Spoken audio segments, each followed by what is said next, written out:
তো আজ আমরা ইন্ডিয়ার টপ ক্রিয়েটিং ব্র্যান্ডগুলোকে সেফটি আর রেজাল্ট বেসিসে রেট করব। তো প্রথমেই চলে আসি টাটা এমজি, ন্যাকপ্রো, অ্যাসিটিস নিউট্রাবে। এগুলোকে আমি সি টায়ারে রাখবো, কারণ এগুলো বাজেট ফ্রেন্ডলি তো ডেফিনেটলি, কিন্তু এরা কি হেলথ ফ্রেন্ডলি এটা নিয়ে আমার ডাউট আছে। এরা সস্তা প্রাইস রাখতে গিয়ে হয়তো কোনো জায়গায় কম্প্রোমাইজ করছে। তারপর আসি অন আর মাসেলটেক ক্রিয়েটিনে, এগুলোকে আমি বি টায়ারে রাখবো।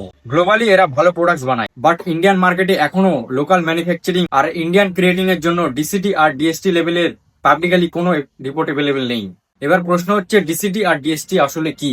এগুলো এমন কিছু আনওয়ান্টেড কম্পাউন্ডস যেগুলো বেশি পরিমাণে থাকলে হেলথ কনসার্ন ক্রিয়েট করতে পারে। তাই আমি টপ ব্র্যান্ডগুলোকে মেল করে রিপোর্ট চেয়েছিলাম, কিন্তু প্রপার রিপোর্ট আমাকে একটি মাত্র ব্র্যান্ডই দিয়েছে।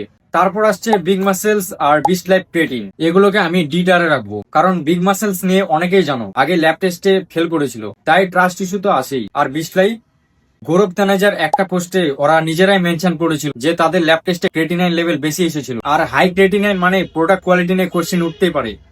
এবার আসি ইন্ডিয়ার টপ টু ব্র্যান্ডে, মাসেল ব্লেস আর ওয়েলকো। এদের মধ্যে একটা বি টায়ারে আর একটা এস টায়ারে। রিজনটা খুবই সিম্পল, একটা ব্র্যান্ডের কাছে বেটার অ্যাবজর্পশনের পাবলিশড রিসার্চ পেপার আছে, আরেকটার কাছে নেই। আর যে ব্র্যান্ডের কাছে রিসার্চ পেপার আছে সেই ব্র্যান্ডই আমাকে ডিসিডি আর ডিএসটি লেভেলের রিপোর্ট শেয়ার করেছিল। তাই আমি আমার রেটিং এ ওয়েলকোকে এ ইয়া বি টায়ারে আর মাসেল ব্লেসকে আমি এস টায়ারে রাখবো। আমি personally muscle bless keratin use করি, আর আমি কোনো ব্র্যান্ডকে খারাপ বলছি না, যা রিয়াল তাই আমি নিজের পার্সোনাল রেটিং দিলাম। এন্ড তোমাদের ওপিনিয়ন কি কমেন্টে অবশ্যই জানাও।